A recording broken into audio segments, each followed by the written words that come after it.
What's going on, YouTube? This is Unger to the Max here. Salute, and for the first time in a while, this is not a live stream video, just a regular video. Thought I would change it up a little bit. But this is a UFC thoughts and analysis video. Not a sports log, not a rant, none of that. I wanted to change it up a little bit for this video. So, we know the main events for UFC 223, UFC 224, and UFC 226. UFC 223 will be for the lightweight belt, as long as both fighters actually make weight and both fighters actually are in the octagon and that octagon door closes. I'm talking about Tony Ferguson and Khabib Nurmagomedov. I always have a hard time saying this last name. Khabib. I'll just say that. Because Conor McGregor fought Eddie Alvarez at UFC 205 in New York at Madison Square Garden. But since then, he hasn't defended the belt at all. He went on to fight Floyd Mayweather in boxing. And as much as I enjoyed that boxing match, Conor needs to hasn't defended the belt. It's that simple. So, if both Tony Ferguson and Khabib Nurmagomedov, wow, I actually said his last name, are able to make weight, and that octagon door closes, and one of the two fighters throws a punch, Conor McGregor will be vacated of the lightweight belt, and the winner between Khabib and Tony Ferguson will be the new lightweight division. Because, as I said, right now, Conor McGregor is holding up that entire division. So UFC 220, also, before I move on to UFC 224, the co-main event for UFC 223 will also be for a belt, and it will be a rematch of UFC 217, but not Michael Bisping, George St. Pierre, not Cody Garbrandt, TJ Dillashaw, Rose Namajunas against Joanna Jędrzejczyk. Namajunas had a very surprising knockout of Joanna when Joanna was the champion at UFC 217 at Madison Square Garden. So now, Joanna will be looking for revenge in the co-main event of UFC 223. Those two fights, as long as they both happen, barring any injuries, barring any use of illegal substance, anything like that, if both fights happen, it's going to be fireworks. Both fights will. I don't even know who I think's going to win the main event, because Ferguson has massive punches that can knock you out like that, and the way he can choke you out is ridiculous. But Khabib Nurmagomedov has some of the best wrestling I have ever seen. So, something's got to give in that main event. It's going to be ridiculous. If this fight happens, because the UFC has tried to make it before, like, I think the last time they tried to make it was the co-main event of UFC 209. Tyron Woodley against Stephen Wonderboy Thompson, number 2. But Khabib missed weight, so the fight was off. So that I believe this is going to be the third time, count of 1, 2, 3, the third time that they try and make this fight. So hopefully all goes well, and we will have a new UFC lightweight division champion. And either one of these guys is a very worthy champion, and it'll be very hard for anybody to take the belt away from either Ferguson or Khabib. And then, if Rose beats Joanna again, she's proven that, not necessarily that she's the best UFC strawweight champion of all time, but she proves that she is a very dangerous champion and a very worthy champion. Because if you can beat Joanna Jędrzejczyk twice, that says something. Because Joanna Jędrzejczyk was one of the most dominant UFC champions I have ever seen. And to see Namajunas knock her out the way she did, I was just like this.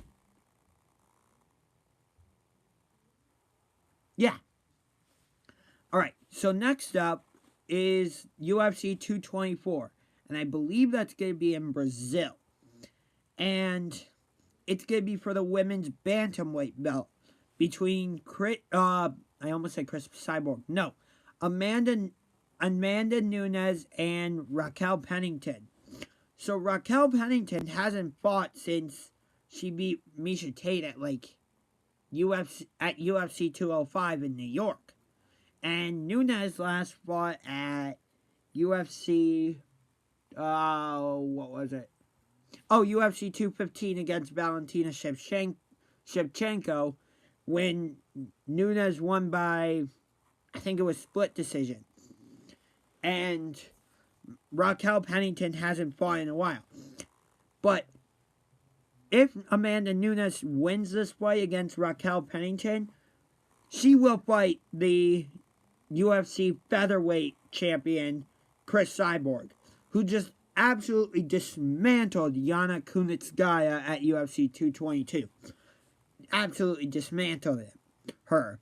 And the only reason that was the main event was because the original main event, Max Holloway against Frankie Edgar, fell off because Max Holloway got injured, and then Frankie Edgar ends up losing to Brian Ortega. So now Edgar's not even going to get the title shot because Brian Ortega is now going to get the title shot. So, UFC 224. Getting back to that.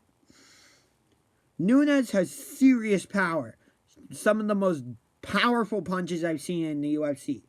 I don't know that much about Raquel Pennington because she hasn't fought in a while. So, I think she has a decent ground game, and I think she has decent power, but I think Nunes will eventually overwhelm her. UFC 225 doesn't have a main event yet. But, oh boy, UFC 226 is going to be a amazing main event. Absolutely amazing. It is champion against champion, people. Stipe Miocic will be looking to make his fourth title defense. Count him. 1, 2, 3, 4. Against the UFC light heavyweight champion, Daniel Cormier. Now, Cormier is actually, originally when he first came into the UFC, Cormier was actually a heavyweight. But the reason he moved down to light heavyweight was because he didn't want to fight his teammate Cain Velasquez, who many people say, until Stipe beats Velasquez, he is not the greatest UFC heavyweight of all time. Which I understand that argument. But come on, Stipe's beating Arlovski, and then he beat the champion, Fabrizio Verdum, in Brazil, and then he beats Alistair Overeem in Cleveland, which I'll get back to that in a minute, even though I talked about this in a different video. So he beat Arlovski at UFC 195, Verdum at UFC 198 in Brazil, which is Verdum's territory. Then he beats Overeem here in Cleveland, in his backyard at Quicken Loans Arena. And then he gets his revenge against Junior Dos Santos at UFC 211 in Dallas. And then he stopped the oncoming freight train that was Francis Ngannou at UFC 220. Cormier has had a little bit of a different road because he was the light heavyweight champion before he lost to John Jones at UFC 214 in Anaheim, California at the Honda Center. However, that fight was later changed to a no contest because Jones had taken forbidden substances. So he was stripped of the light heavyweight belt that he had just beaten Cormier, that he had just won against Daniel Cormier, and Cormier was reinstated. But many people were saying that Cormier needed to prove himself. So he goes out and dominates Volkan Ozdemir at UFC 220 in the co-main event. So it only makes sense that these two fight next. It's champion versus champion. It's going to be amazing. But how is Cormier going to deal with the size difference? Miocic is 6'4". Cormier is only 5'11", although John Jones is 6'4", and Jones pretty much has dominated Cormier the 2 times, although the second time didn't count. Now, Miocic and Jones are not the same fighters. I get that, but still, and Miocic is the heavyweight champion, so it's not going to be easy for Cormier to do his usual takedown and then wrestle his opponent. It just won't be easy. Maybe, I don't think Cormier will be able to pick up Miocic and take him down. He'll have to find other ways to get Miocic to the ground in order to use his ground game. But here's the interesting thing. Stipe has the reach advantage at 80 inches, but he, instead of doing a full punch like this, like that, and extending all the way out, he comes in with a much shorter punch like this. See how my arm is at a right 90-degree angle? Well, that's what he does, because for some reason, even though he has he's able to extend, Stipe loses power when he extends all the way out like this. So he generates all of his power from short distance. So, and Cormier likes to close the distance. So that might favor Stipe. But Cormier is very hard to knock down with punches. So it'll be interesting.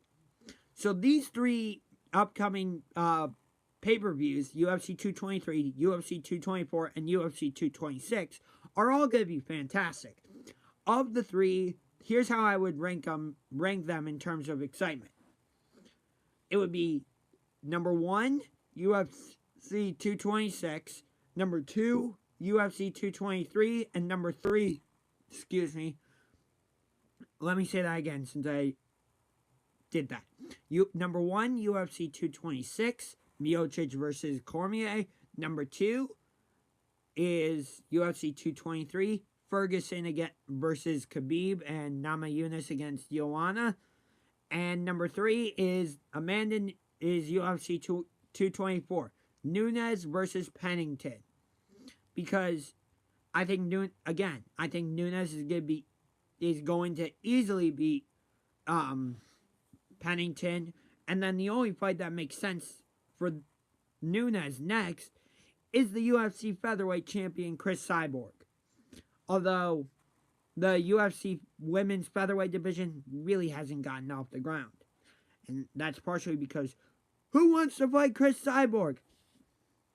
Any hands? No, I'm not seeing any. Because Cyborg is the most dominant UFC fighter I have ever seen. She destroyed Yana Kunitskaya. She beat Holly Holm. She destroyed Tonya Ebinger. She destroyed Leslie Smith in her UFC debut. And she beat up Lena Landsberg in a catchweight fight, which is 140. Because when Cyborg first came into the UFC, there was no UFC women's featherweight division. So Cyborg had to constantly fight at catchweight until UFC 214.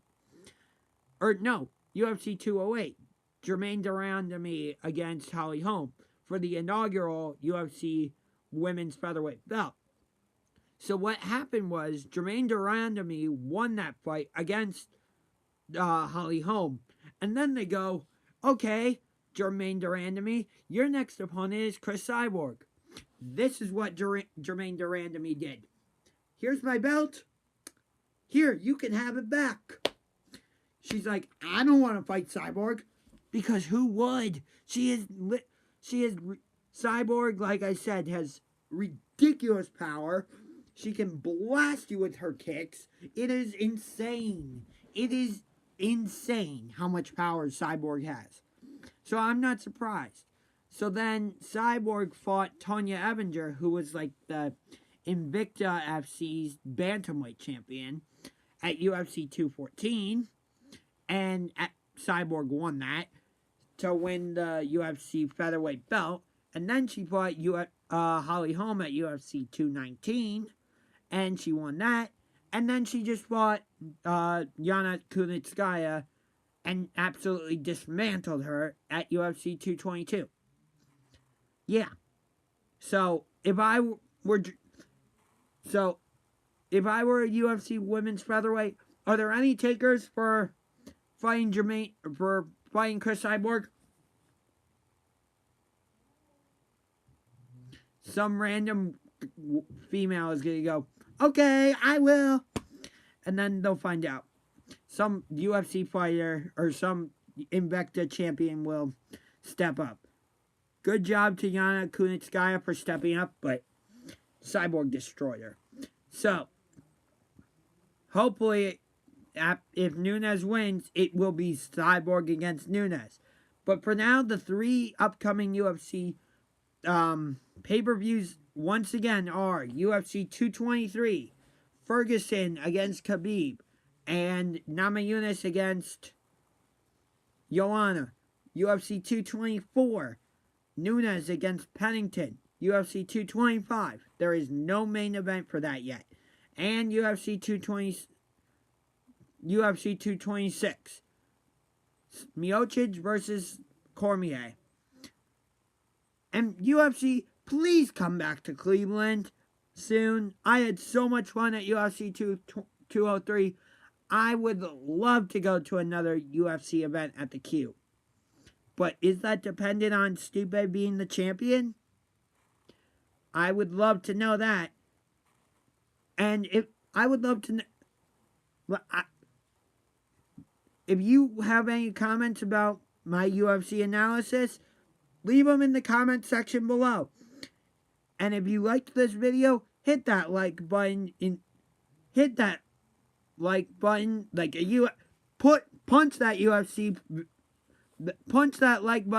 UFC fighter. And also punch that subscribe button. But for now, this is Unger to the Max, signing off. Salute, go Cavs, and go Jackets.